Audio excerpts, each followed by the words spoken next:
मंगळुरपीर तालुक्यातील तरहाळा येथील भाविकांचं श्रद्धास्थान असलेल्या श्री शंभूशेष महाराज संस्थानच्या वतीनं 12 जानेवारी रोजी 52वा यात्रा महोत्सव मोठ्या उत्साहात साजरा करण्यात आला। या निमित्त पंचक्रोशीतील तसंच परिसरातील हजारो भाविकांनी दर्शन घेत महाप्रसादाचा लाभ घेतला। यात्रा महोत्सवानिमित्त संस्थानच्या वतीनं विविध धार्मिक आणि सामाजिक उपक्रमांचं आयोजन करण्यात आलं होतं। 56 किलो आतील भव्य कबड्डी स्पर्धा, रक्तदान शिबिर आणि कीर्तनाचा कार्यक्रम पार पडला। या सर्व उपक्रमांना भाविकांचा उत्स्फूर्त प्रतिसाद मिळाला। यानंतर यात्रेच्या दिवशी दुपारी 4 वाजता महाप्रसादाचं वितरण करण्यात आलं। यासाठी सुमारे 32 क्विंटल पोळी आणि भाजीचा महाप्रसाद भाविकांसाठी तयार करण्यात आला होता। महाप्रसाद वितरणाच्या कार्यात महिलांचा मोठ्या संख्येने सहभाग होता। यात्रा संपन्न झाल्यानंतर सत्यपाल महाराज यांचा जाहीर कीर्तनाचा कार्यक्रम घेण्यात आला। यात्रा महोत्सवामुळे संपूर्ण परिसरात भक्तिमय वातावरण निर्माण झालं होतं। या बातमीचा आढावा घेतलाय प्रतिनिधी विश्वास कुटे यांनी। यात्रा उत्सवानिमित्त आज 53वा हा यात्रा उत्सव असून येथे विदर्भातील नव्हे तर महाराष्ट्रातील भाविक भक्त येत असतात व तो यात्रा उत्सव व भंडारा हा भाविकांच्या उपस्थितीत तसंच सेवादारांच्या उपस्थितीत साजरा होत असतो व त्याच निमित्ताने 8 दिवस प्रवचन, कीर्तन, विविध धार्मिक तसे विविध उपक्रम राबविले जात असतात व या संस्थानला उच्च स्तरावर नेण्यासाठी आमचे आधारस्तंभ हरिभाऊ वरगड महाराज तसेच मोठ्याचे आमचे आबा रामदासजी स्वर्गीय रामदासजी गावंडे हे सुद्धा यांनी सुद्धा इथे खूप सारे आपलं काम करून ठेवलं। तसेच ब्रह्म्याचे मुसळे यांनी सुद्धा इथे खूप सारे काम करून ठेवलं व याकरता संस्थानला उच्च दर्जाचा स्थान मिळवून देण्याकरता शासनाचे व विविध स्तरातून मान्यवरांनी खूप सारी या संस्थांना मदत केली व तोच उत्सव आज या निमित्ताने दिसत आहे। अकोट तालुक्यातील सातपुड्यात वसलेलं शहापूर रूपागड हे आदिवासी बहुल भिल्ल समाजाचे वास्तव्यात असलेलं गाव। इथं आदिवासी बांधव गेल्या कित्येक वर्षांची परंपरा जोपासत आहेत। आदिवासी समाज बांधवांची ग्राम कुलदैवत श्री जागृत श्रीदेवी मोती माता आहे। सालाबाद प्रमाणे यंदाही महोत्सवाची परंपरा जोपासत पौष पौर्णिमेला शहापूर रूपागड श्रीदेवी मोती माता यात्रा संपन्न झाली। यासाठी गावामधून मुख्य रोडवर ग्रामस्वच्छता साफसफाई राबवत प्रत्येकाच्या घरासमोर आकर्षक रांगोळ्या आणि फुलांची सजावट करण्यात आली होती। गुलालाची उधळण करत ढोल नगारांच्या गजरात आणि आदिवासी नृत्यात वाजत गाजत पालखी मिरवणूक गावामधून निघाली। पालखीमध्ये सर्व गावकरी महिला पुरुष मानाची आरती करून नारळ फोडतात। या आरतीमधील पेढा गुळ प्रसादाला आणि अंगाऱ्याला आदिवासी बांधवांमध्ये मोठं महत्त्व आहे। या निमित्तानं कबड्डी स्पर्धेचंही आयोजन करण्यात आलं होतं। राम मंगळे यांच्याकडून विजेत्याला ट्रॉफी भेट देण्यात आली। ढोल भजनी मंडळाचे सरपंच यांच्याकडून शाल, श्रीफळ आणि पुष्पगुच्छ देऊन सत्कार करण्यात आला। या बातमीचा आढावा घेतलाय प्रतिनिधी विशाल गवई यांनी। शहापूर रूपागड मी सविता विनायकराव सुरतने सरपंच आहे शहापूरची। विशेष म्हणजे आज यात्रा आहे मोती माताची आणि या मोती माताच्या यात्रा निमित्त जो आमच्या गावातल्या जो मुली बाळी येतात ती दिवाळी निमित्तानं येतात। इथं जो कोणी दिवाळीला येत नाही ते मोती माताच्या यात्रेमध्ये दिवाळी म्हणून इथं साजरी करतात। आणि आमचाच गाव नाही काय अमरावती जिल्हा, बुलढाणा जिल्हा आणि अकोला हे एकत्र येतात आणि इथं पूर्ण हे करतात। तसेच इथं सर्व उत्सव होतात। जसे नवरात्र म्हणजे 9 दिवस इथं पण आम्ही पूर्ण गावातून एक परिवार मिळून नवरात्रामध्ये सर्वजण आम्ही तिथं त्यांच्या हस्ते आरती घेतो। सुरतने सातपुड्याच्या पायथ्याशी असलेला शहापूर पूर्ण आदिवासी गावात आज मोती माता यात्रा अकोला, बुलढाणा, अमरावती भिल समाजातील सर्व बांधव या यात्रेला पूर्ण कामं सोडून मी लहानपणापासून ही यात्रा पाहत आहो। पहिले MP मध्ये जात होतो, आता आमच्या शहापूरला लहानपणापासून यात्रा होत आहे। पहिले प्रसाद वाटप होत होता, नंतर ज्वारीच्या भाकरीचा प्रसाद होत होता, आज 10 पोत्याचा भंडारा आणि पूर्ण आमचे नातेवाईक लहान मुलापासून तर म्हाताऱ्यापर्यंत या यात्रेला अपेक्षित राहतात आणि ही यात्रा भव्य अशी यात्रा भरते। या यात्रेचा वैशिष्ट्य असं आहे की कोणी वर्षभरात जर तब्येत ठीक नसली तर मातेला मान्यता करतं की माझी तब्येत चांगली कर, मी तुला भारोभार देईल। कोणी गुळाचा प्रसाद देतं, कोणी लाडू बुंदीचा पूर्ण प्रसाद देतं आणि असा खूप चमत्कार या देवीचा झालेला आहे हे आम्हाला बऱ्याच वेळेस आठवतं। आज आमच्या गावात पूर्ण जालना महानगरपालिका निवडणुकीच्या प्रचाराचा आजचा शेवटचा दिवस आहे आणि शिवसेना पक्ष हा जालना शहरात जोरानं प्रचार करत असल्याचं पाहायला मिळते।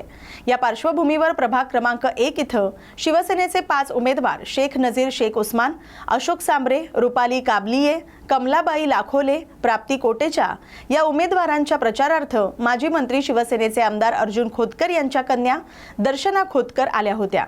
या प्रसंगी बोलताना दर्शना खोतकर म्हणाल्या की जालना महापालिका निवडणुकीमध्ये मोठ्या प्रमाणात शिवसेनेचे नगरसेवक निवडून येतील आणि महापौर सुद्धा शिवसेनेचाच होणार असा विश्वास त्यांनी व्यक्त केलाय। यानंतर भव्य रॅली काढत शिवसेनेच्या उमेदवारांनी शक्ती प्रदर्शन केलं। हे तुम्ही बघा, तुमचं थोडा कॅमेरा सगळीकडे पॅन करा। हे सगळे आमच्या उमेदवाराच्या प्रेमासाठी त्यांच्यावर विश्वास करतात म्हणून आलेले आहे। मी प्रभाग क्रमांक 1 मध्ये आहे।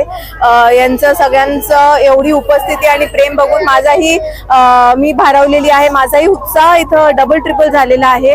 म्हणून मला असं वाटतं की आपल्याला 16 तारखेची वाट बघायची गरज नाही। प्रभाग क्रमांक 1 मध्ये शिवसेनेचा विजय निश्चितच आहे आणि आपल्या सगळ्या प्रभागामध्ये हीच अवस्था आहे। तुम्ही जर सगळीकडे फिरले तर पूर्ण आपलं जालना शहर भगवामय झालेलं आहे। सगळ्यांना कळालेलं आहे की भाऊंनी जसा विकास केला, भाऊंसोबतच सर्वांचा साथ द्यायचा विकासासाठी सगळ्यांना आता लोक अवेअर झालेले आहे। म्हणून लोकांना स्वतःच्या विकासासाठी आणि फ्युचरसाठी मतदान करायचं लोकांना कळत आहे, म्हणून सगळे धनुष्यबाणाच्या सोबत आहे। तुम्ही देखील निवडणुकीच्या रिंगणात उतरलेले आहात, प्रभाग क्रमांक 16 मधून रिंगणात आहात, कसं आव्हान वाटतंय आणि विरोधकांना इशारा कसा असेल? माझा प्रभाग क्रमांक 16 तुम्ही आले होते, तुम्ही बघितलं, मला तिथेही उत्स्फूर्त प्रतिसाद भेटला आहे। परवाच संजनाताई जाधव माझ्याकडे येऊन गेल्या आणि त्यांनी बोलले की मला असं वाटत आहे प्रचार सभा नाही तर ही एक विजयी सभा आहे। तर मी जसं बोलले तुम्हाला की अशीच अवस्था आमच्या प्रत्येक प्रभागामध्ये, विरोधकांना हाच आव्हान देते की महापौर तर आमचाच बसणार। किती जागा निवडून येतील तुमच्या शिवसेनेच्या? माझ्या मॅक्झिमम जागा शिवसेनेच्याच येणार आहे। 30चा आकडा तर मी नक्कीच पार करणार। दिंडोरी तालुका हा द्राक्षांची पंढरी म्हणून ओळखला जातो। मात्र यावर्षी गेल्या 5 ते 6 महिन्यांपासून झालेल्या जोरदार पावसामुळे द्राक्ष बागायतदार अडचणीत सापडले होते। या संकटावर मात करत द्राक्ष उत्पादकांनी मेहनतीने आपली द्राक्ष वाचवली असली तरी यंदा प्रतिवर्षीच्या तुलनेत उत्पादनात मोठी घट होणार असल्याचं चित्र आहे। द्राक्ष उत्पादक तरुण शेतकरी पंकज कड यांनी सांगितले की दरवर्षी एका द्राक्ष झाडावर साधारण 40 ते 50 घड येत होते। मात्र यावर्षी केवळ 8 ते 10 घड येत असल्यानं झालेला खर्चही निघणार नाही अशी परिस्थिती आहे। तरीही झाडांवर असलेल्या घडांचं संरक्षण करण्यासाठी शेतकऱ्यांकडून प्रयत्न सुरू आहेत। द्राक्षांवर पिंकी किंवा मिलीबग सारख्या किडींचा प्रादुर्भाव होऊ नये यासाठी कागदाचं आच्छादन केलं जात असल्याचं मजूर राजेंद्र ब्राह्मणे यांनी सांगितलंय। राजेंद्र वामन बामणे, राहणार पिंपळपाडा, तालुका पेठ, जिल्हा नाशिक। आम्ही पेपर लावण्यासाठी पेठ तालुक्यातून इकडे वणीच्या भागामध्ये आलेलो आहोत। ते रानावर असतं, ते जसं रान दाट आहे ना ते भावाने घेत राहतो। 10,000 कमी असलं तर 5-6 हजारामध्ये असं। आम्ही 20-22 जण आहोत ना, गाडी घेऊन दररोज येऊन जाऊन करतो। दिवसामध्ये 2 एकर लावतो आम्ही, 22 जण।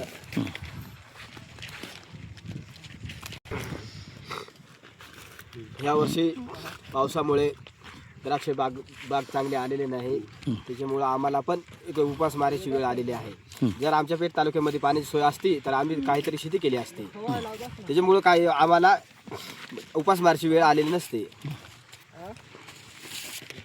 पाण्याची व्यवस्था नसल्यामुळे आम्हाला उदरनिर्वाह करण्यासाठी दिंडोरी भागात यावे लागले आहे पेपर लावण्यासाठी। माझं नाव पंकज शिवाजी कड, राहणार पांढाणे, तालुका दिंडोरी, जिल्हा नाशिक। यावर्षी पावसाचं प्रमाण खूप होतं, 6 ते 7 महिने पाऊस पडला। त्याच्या कारणामुळं जे बागावरती 50 ते 60 घड पाहिजे होते त्या वर्षी 10 ते 20 घडात आपण थांबलेलं आहे। आणि यावर्षी याचा खर्चाचं प्रमाण खूप आहे, त्या खर्चाच्या तुलनेत आपल्याला यावर्षी बाग परवडणार नाही। त्यासाठी आपण पेपर लावून थोडाफार खर्च निघेल याचा प्रयत्न करतोय। तर 3-3.5 लाख रुपये खर्च होईल, पण त्या का याच्यात परवडणार नाही. आपण माल कमी असल्यामुळं आता ही शेती करणं परवडत नाहीये. तरी शासनाने थोडंफार अनुदानाचा प्रयत्न केला पाहिजे, याच्याबद्दल थोडंसं लक्ष दिलं पाहिजे. आता आम्ही शाळा सोडून द्राक्ष बागेला शेतीला लागलोय, ते आता आम्हाला परवडेलेबल न झाले. कृषी विज्ञान केंद्राचे कृषी प्रदर्शन 2026 यंदा 17 जानेवारी ते 24 जानेवारी दरम्यान भरणार आहे. यावर्षी हे प्रदर्शन तब्बल 8 दिवस भरणार असल्यानं शेतकऱ्यांना मोठ्या प्रमाणात आधुनिक तंत्रज्ञान आधारित शेती मालाची पिकं पाहण्यास मिळणार आहेत. कृषी विज्ञान केंद्रात खोडवा ऊसाचे AI तंत्रज्ञान आधारित तब्बल 150 टन उत्पादन प्रात्यक्षिक शेतकऱ्यांना पाहायला मिळणार आहे. अमरावतीच्या नेहरू मैदानात भाजप आणि रवी राणा यांच्या युवा स्वाभिमान संघटनेचे कार्यकर्ते आमने सामने पाहायला मिळाले. नेहरू मैदानातून आधी कोणाची रॅली काढावी यावरून वाद झाला. सुरुवातीला 10 वाजताची परवानगी युवा स्वाभिमानला दिली होती आणि भाजपला 11 वाजता परवानगी दिली होती. दोन्ही पक्षांनी एकाच वेळी रॅली काढल्यानं एकमेकांविरोधात घोषणाबाजी करण्यात आली. धुळे महानगरपालिकेच्या निवडणुकीच्या प्रचाराच्या शेवटच्या दिवशी विविध राजकीय पक्षांकडून जास्तीत जास्त मतदारांपर्यंत पोहोचण्याचा प्रयत्न केला जातोय. राष्ट्रवादी काँग्रेस अजित पवार गटाच्या मंत्री अदिती तटकरे धुळे शहराच्या दौऱ्यावर आल्या होत्या. यावेळी त्यांनी शहरातील झुलेलाल मंदिरात भगवान झुलेलाल यांचं दर्शन घेत मतदारांशी संवाद साधला. यावेळी मंत्री अदिती तटकरे यांनी लाडक्या बहिणींची भेट घेतली. यावेळी बोलताना अदिती तटकरे म्हणाल्या की या शहराचा पाण्याचा प्रश्न गेल्या अनेक वर्षांपासून कायम आहे. महानगरपालिकेत राष्ट्रवादी काँग्रेस अजित पवार पक्षाचे नगरसेवक निवडून आल्यानंतर शहराचा पाण्याचा प्रश्न सर्वप्रथम सोडवला जाईल. तसंच लाडकी बहीण योजना बंद होणार असल्याबाबत विरोधकांकडून सांगण्यात येत असलं तरी ही योजना कधीही बंद होणार नाही.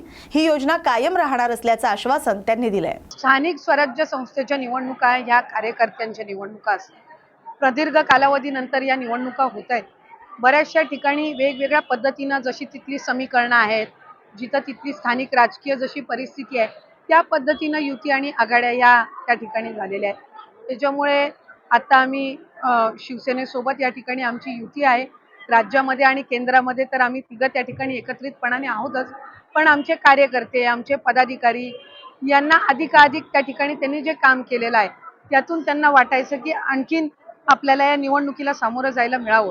त्यामुळे स्थानिक पातळीवर ज्या काही टीकाटिप्पणी होत आहेत त्या एका बाजूला, शेवटी धुळे महानगरपालिकेच्या निवडणुकीला सामोरं जात असताना आम्ही जे आहोत ते आम्ही शिवसेना आणि राष्ट्रवादी काँग्रेस पक्ष या विकासाच्या मुद्द्यावर आम्ही सामोरं जातोय. या शहरामधले जे प्रलंबित प्रश्न असतील, लोकांच्या ज्या समस्या असतील, या घेऊन त्या सोडवण्याच्या दृष्टिकोनातून आम्ही काम करत आहोत. त्यामुळे आम्हाला खात्री आहे की इथल्या जनतेचा आम्हाला निश्चितपणाने प्रतिसाद मिळेल. माझ्या घरावर झालेला हल्ला हा गावगुंडांच्या माध्यमातून रचलेला कट असून या हल्ल्यामागे दुसऱ्याच व्यक्तीचा हात असल्याचा गंभीर आरोप माजी आमदार शिरीष चौधरी यांनी केलाय. या संपूर्ण प्रकरणातील मुख्य सूत्रधाराला तात्काळ अटक करण्यात यावी अशी ठाम मागणी त्यांनी केली आहे. आज घेतलेल्या पत्रकार परिषदेत शिरीष चौधरी यांनी सदर घटनेची सविस्तर माहिती देताना सांगितलं की नियोजित पद्धतीनं गावातील काही समाजकंटकांनी आमच्या घरावर हल्ला केला असून आम्हाला जीवे मारण्याचा प्रयत्न करण्यात आला. माझ्यावर दाखल करण्यात आलेला गुन्हा हा पूर्णतः खोटा आणि बनावट असून तो केवळ राजकीय स्टंट असल्याचा आरोपही त्यांनी केलाय. विरोधकांकडून दबाव टाकण्यासाठी आणि माझी राजकीय बदनामी करण्याच्या उद्देशानं हा प्रकार रचण्यात आल्याचं त्यांनी सांगितलंय. दिवशीच्या रात्री आमच्या घरावर सशस्त्र दरोडा जो पडला तेव्हा आमच्या घरावर जो जीवे ठार, आमच्या पूर्ण परिवाराला जीवे ठार मारण्याच्या हेतूने काही लोकांनी, काही गावगुंडांनी जे अवैध धंदे नेहमी चालवत असं सगळ्यांनी आमच्या घरावर हल्ला केला. त्या संदर्भात आम्ही आज पत्रकार परिषद घेतलेली होती आणि यामध्ये पोलीस प्रशासनाला आम्ही फिर्याद देत असताना जे सीसीटीव्हीचे फुटेज आम्ही दिलेले आहेत त्या फुटेजमध्ये विशिष्ट लोक ज्यांच्यावर असंख्य गुन्हे, मर्डरचे गुन्हे आहेत, 307चे गुन्हे आहेत, लोकलुटाचे गुन्हे आहेत, असं अवैध धंदे चालवणारे त्या परिसराचे पोरं आहेत आणि यांच्या मागे जो आका आहे, त्यांना नेहमी सपोर्ट करतो, राजकीय पाठबळ देतो, राजकीय संरक्षण देतो, या मागचा जो आका आहे याने या पद्धतीने आमच्या घरावर हल्ला करण्याचा त्यांनी सांगितलेलं आहे. तर मी पोलीस प्रशासनाला, आम्ही माननीय आमचे नेते श्री चंद्रकांत रघुवंशी साहेब असतील, आमचे जिल्हाध्यक्ष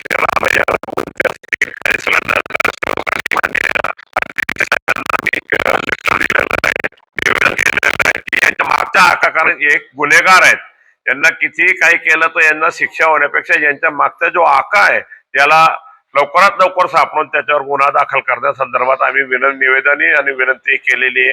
त्यामुळे आजही आम्ही माझ्या लेटर पॅडवर आम्ही त्यांना सांगू की याच्या मागचा जो सूत्रधार आहे हा मेन सापडायला पाहिजे, कारण हा सापडल्यावरच सगळं काम होईल. त्यांचे मोबाईलचे सगळे CDR चेक करा, कुणाकुणाचे फोन आलेले आहेत, कुणाचे आलेले आहेत, प्रशासनाला त्यांच्याबद्दल कुणाचे फोन आलेले आहेत यांची तुम्ही चौकशी करा, असं निवेदन आम्ही अधीक्षक साहेबांना देणार आहोत. गोंदियात बिबट्या आला रे आला अशा मथळ्याखाली सध्या सोशल मीडियावर एकच खळबळ उडाले. कधी बिबट्याचे तर कधी थेट वाघाचे फोटो व्हायरल होत असून हे फोटो पाहून नागरिकांमध्ये भीतीचं वातावरण निर्माण झालंय. मात्र वन विभागानं या व्हायरल फोटोबाबत माहिती दिली आहे. सोशल मीडियावर व्हायरल होणारे बहुतांश फोटो हे AIच्या माध्यमातून तयार करण्यात आल्याचं वन विभागानं स्पष्ट केलंय. एकाच ठिकाणचे 10 ते 15 वेगवेगळे फोटो, कधी बिबट्याचे, कधी वाघाचे तर कधी चित्त्याचे फोटो व्हायरल होत आहेत, जे वास्तवाशी पूर्णतः विसंगत आहेत. गोंदिया हा जंगलालगतचा भाग आहे, त्यामुळे वन्य प्राणी आढळण्याची शक्यता नाकारता येत नाही. मात्र सध्या सोशल मीडियावर जे फोटो व्हायरल होत आहेत त्यापैकी बहुतांश फोटो हे AIद्वारे तयार करण्यात आलेले आहेत. अशा अफवांमुळे नागरिकांनी घाबरून जाऊ नये, आपले दैनंदिन कामकाज किंवा शेतात जाणं थांबवू नये असं सांगत वन विभागाकडून गावागावात जनजागृती केली जाते. जंगलाला लागून असलेला परिसर आहे गोंदिया वन परिक्षेत्राचा, त्याच्यामुळे बिबट किंवा वाघ किंवा इतर प्राणी राहण्याची शक्यता निश्चितच आहे. परंतु ज्या पद्धतीने फोटो येत आहेत त्या बरेच फोटो AI जनरेट करून तयार केलेले फोटो आहेत. त्याच ठिकाणी बिबट्याचा फोटो एक ठिकाणी असतो, त्याच ठिकाणी त्याला AI जनरेट करून वाघाचा फोटो तयार करून पण टाकण्यात येत आहे. काही ठिकाणात अक्षरशः चित्याचा फोटो, जो की चिता इकडे नाहीच आहे, तर अशा पद्धतीचे फोटो अनेक गावामध्ये टाकले जात आहेत. एखाद्या ठिकाणी निश्चितच वन्य प्राणी राहू शकतो, पण खऱ्या गोष्टीकडे लक्ष न देता इतर चुकीच्या जे फोटो आहेत ते खूप प्रमाणात सोशल मीडियावरून व्हायरल केले जात आहेत. त्याच्यामुळे लोकांमध्ये भीतीचं खूप मोठं वातावरण तयार झालेलं आहे. पण असं काही नाही आहे, आणि जे असेल सत्य असेल ते आम्हाला लोकांनी सांगावं. आम्ही निश्चितच तिथे जाऊन बिबट्याच्या बंदोबस्तासाठी किंवा वाघाच्या बंदोबस्तासाठी निश्चितच प्रयत्न करू. रेस्क्यू टीम बोलवू किंवा त्याला जंगलाच्या दिशेने हाकलण्याचा प्रयत्न करू. बऱ्याच ठिकाणच्या व्हायरल फोटोजमुळे अनेक लोकांच्या मनात भीतीचं, दहशतीचं वातावरण आहे. काही ठिकाणी बिबट्या येऊ पण शकतो, वाघ येऊ पण शकतो, पण बऱ्याच ठिकाणी असं नाही आहे. एकाच वेळी गोंदिया तालुक्यात 15-15, 20-20, 30-30 ठिकाणी येऊ शकत नाही, पण एकाच वेळी 20-20, 30-30 ठिकाणचे फोटो टाकले जातात की इथे आला तिथे आला. म्हणजे लोकांमध्ये भीती निर्माण करण्याचा प्रयत्न चालवलेला आहे. तर ती भीती लोकांमध्ये राहू नये, त्यांची कामं सुरळीत व्हावी. लोक भीतीने आपले कामधंदे बंद करू नये, शेतीत जाणे बंद करू नये. याच्यासाठी आम्ही आता गावागावांमध्ये जाऊन लोकांमध्ये जनजागृती करतो आहे. 3 दिवसापासून जंगलाला लागून असलेला खर्रा असेल, चुटिया असेल, लोधीटोला असेल, गंगाझरी असेल, किडंगीपार असेल, डोंगरगाव असेल किंवा तिकडलं भानपूर वगैरे अशी जी गावं आहेत, अशा गावांमध्ये जाऊन आम्ही लोकांमध्ये जनजागृती करतो आहे की बिबट जर आला, खरंच जर बिबट आला तर त्याच्यापासून आपण कशी आपली सुरक्षा करावी व लोकांची पण किंवा आपल्या सहकाऱ्यांची पण कशी सुरक्षा करावी याबद्दल पण सांगतो आहे. ते प्रिकॉशन कसे घ्यावे ते पण सांगतो आहे. आणि जर वन्यप्राणी दिसला तर वन विभागाला त्यांनी निश्चितच कळवावं, याबद्दल आम्ही त्यांना जनजागृती करतो आहे. खामगाव नगर परिषद उपाध्यक्ष आणि 4 स्वीकृत सदस्य निवडीसाठी नगराध्यक्ष तसंच पीठासीन अधिकारी अपर्णा फुंडकर यांनी सभागृहात पहिली सर्वसाधारण सभा बोलवली होती. उपाध्यक्ष पदासाठी सौ संतोष चंद्रशेखर पुरोहित आणि राष्ट्रवादी काँग्रेस अजित पवार गटाकडून शाह तहसीन शाह कासम असे 2 अर्ज दाखल झाले होते. सौ संतोष पुरोहित यांना 30 तर शाह तहसीन शाह कासम यांना 6 मतं मिळाल्यानं सौ संतोष पुरोहित विजयी झाल्या. यानंतर स्वीकृत सदस्यांची निवड करण्यात आली. यामध्ये भाजपकडून प्रमोद अग्रवाल, रामानुज मिश्रा, ॲडव्होकेट रमेश भट्टड आणि संजय पुरवार यांची निवड करण्यात आली. 13 जानेवारी 2026 रोजी सकाळी 11 वाजल्यापासून आपण नगरपरिषद खामगाव उपाध्यक्ष निवडीसाठी तसेच स्वीकृत सदस्य निवडीसाठी निवडणूक प्रक्रिया आपण सुरू केली. यामध्ये माननीय पीठासीन अधिकारी तथा नगराध्यक्ष खामगाव नगर परिषद यांच्या अध्यक्षतेखाली ही संपूर्ण प्रक्रिया पार पडली. यामध्ये उपाध्यक्षपदाकरता 2 वैधरित्या नामनिर्देशन आपल्याकडे प्राप्त झाले होते. यामध्ये पहिलं नामनिर्देशन आपल्याकडे तहसीन शाह कासम शाह यांचं प्राप्त झालं होतं, राष्ट्रवादी काँग्रेस पार्टी अजित पवार गट. तसेच दुसरं नामनिर्देशन पत्र आपल्याकडे श्रीमती पुरोहित संतोष चंद्रशेखर भारतीय जनता पक्ष आघाडी यांच्यातर्फे प्राप्त झालं होतं. यामध्ये विहित मतदान प्रक्रिया आपण पार पाडून यामध्ये श्रीमती संतोष चंद्रशेखर पुरोहित या उपाध्यक्ष म्हणून निवडून आलेल्या आहेत. तदनंतर स्वीकृत सदस्यांसाठी आपण निवडणूक प्रक्रिया राबवली. याच्यामध्ये नगरपरिषद खामगावचे स्वीकृत सदस्य म्हणून श्री रामानुज जगदीश मिश्रा, तदनंतर श्री ॲडव्होकेट श्री रमेश रमणलाल भट्टड, तदनंतर श्री प्रमोद हरसुखराय अग्रवाल आणि श्री संजय मुरलीधर पुरवार यांची नगरपरिषद खामगाव स्वीकृत सदस्य म्हणून निवड झालेली आहे. आणि संपूर्ण प्रक्रिया ही माननीय नगराध्यक्ष मॅडम यांच्या अध्यक्षतेखाली पार पडली आणि अतिशय शांतपणे सर्व निवडणूक प्रक्रिया पार पडलेली आहे. या बातमीसोबतच बातम्या गावाकडच्या मध्ये वेळ झाल्या तर इथेच थांबण्याची. अशाच महत्त्वाच्या बातम्यांसाठी पाहत राहा न्यूज मराठी 24/7. नवा भारत, नवा विचार.